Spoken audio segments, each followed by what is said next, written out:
دلوں میں خلش ہے نکالو اسے، دلوں میں خلش ہے نکالو اسے، نہ تیرا نہ میرا نہ اس کا نہ اس کا، یہ ملک ہمارا ہے بچا لو اسے۔ حافظ محمد اکرم۔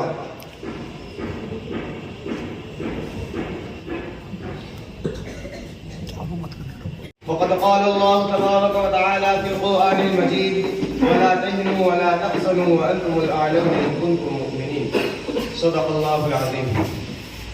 مذہب نہیں سکھاتا آپس میں بیل رکھنا، مذہب نہیں سکھاتا آپس میں بیل رکھنا، ہندی ہے ہم وطن ہے ہندوستان ہمارا۔ برادران وطن، 26 جنوری 1950 کو اپنا ملک ہندوستان جمہوری ہوا، یعنی اپنے ملک میں اپنے لوگوں پر اپنا قانون لاگو ہوا۔ آزاد ہندوستان کا اپنا دستور یعنی قانون بنانے کے لیے ڈاکٹر بھیم راؤ امبیڈکر کی صدارت میں 29 اگست 1947 کو 7 رکنی کمیٹی تشکیل دی گئی تھی، جس کو ملک کا موجودہ دستور مرتب کرنے میں 2 سال 11 ماہ اور 18 دن لگے تھے۔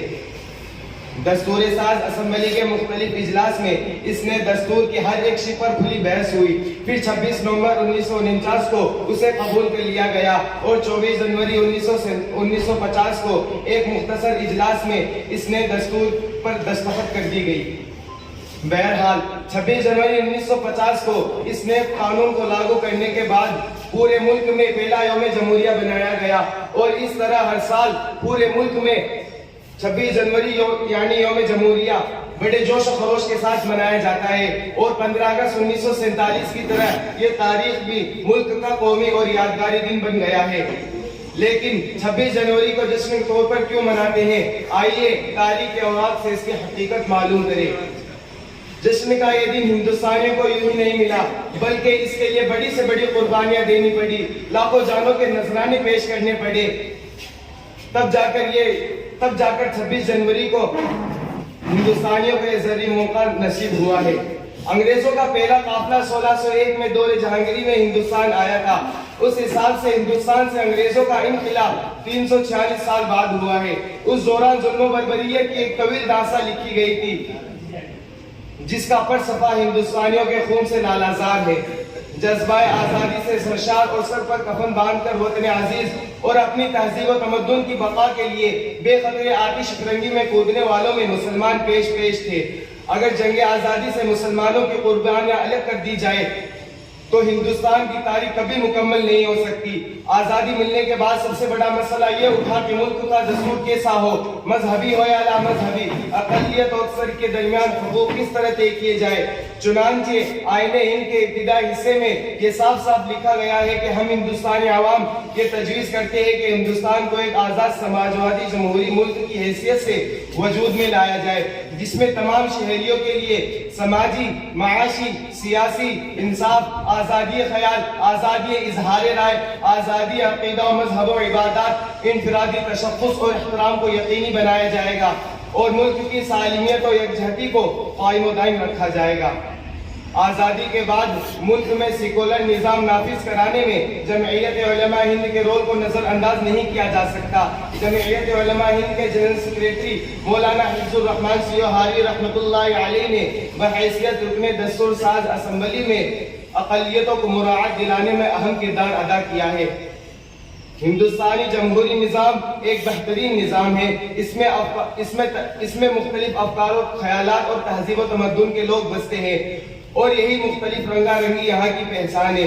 26 جنوری کو اس مساوی دستور و آئین کی تائید میں اور کثیر المذاہب ملک ہونے کے باوجود باہمی یکجہتی میل جول کے اس عظیم ملک ہندوستان پر ناز کرنے کے لیے 26 جنوری کو جشن جمہوریت منا کر شہیدان ملک اور آئین کے بانیگین و مرتبین اور ملک کی آزادی میں اپنی جانوں کا نذرانہ پیش کرنے والے مجاہدین آزادی کو خراج عقیدت پیش کی جاتی ہے۔ بہرحال جب ہندوستان پر انگریزوں نے مکمل طریقے سے تسلط و قبضہ کر لیا تو شاہ عبد العزیز محدث دہلوی رحمۃ اللہ علیہ نے ان تمام حالات کو دیکھتے ہوئے فتویٰ جاری کیا کہ ہندوستان اب دارالحرب بن چکا ہے۔ ان کے فتوے کی روشنی میں علماء کھڑے ہوئے، سید احمد شہید اور شاہ اسماعیل شہید رحمۃ اللہ تعالی علیہ آگے بڑھے اور پورے ملک کا دورہ کر کے قوم کو جگایا اور ان میں حریت کا جذبہ پیدا کر کے آزادی کی آگ لگا دی، اور 1831 میں بالا کوٹ کی پہاڑی پر لڑ کر جام شہادت نوش کیا۔ بہرحال پورے ملک میں جب انگریزوں کے خلاف آزادی کی چنگاریاں سلگنے لگی، بالآخر ہندوستان کو انگریزوں سے آزاد کرانے میں برادران وطن نے بڑی سے بڑی قربانیاں دی، جانوں کے نذرانے پیش کیے، مشقت و مصیبتوں کا سامنا کیا، تب جا کر یہ ہندوستان انگریزوں کے تسلط سے آزاد ہوا۔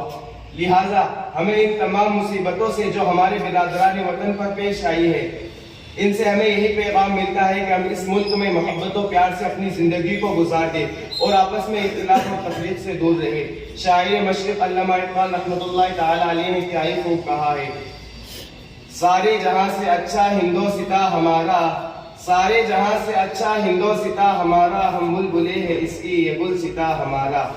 یہ نفرت بری ہے نہ پالو اسے، یہ نفرت بری ہے نہ پالو اسے، دلوں میں خلش ہے نکالو اسے، نہ تیرا نہ میرا نہ اس کا نہ اس کا، نہ تیرا نہ میرا نہ اس کا نہ اس کا، یہ ملک ہم سب کا ہے، بچا لو اسے۔ وآخر دعوانا الحمد للہ رب العالمین۔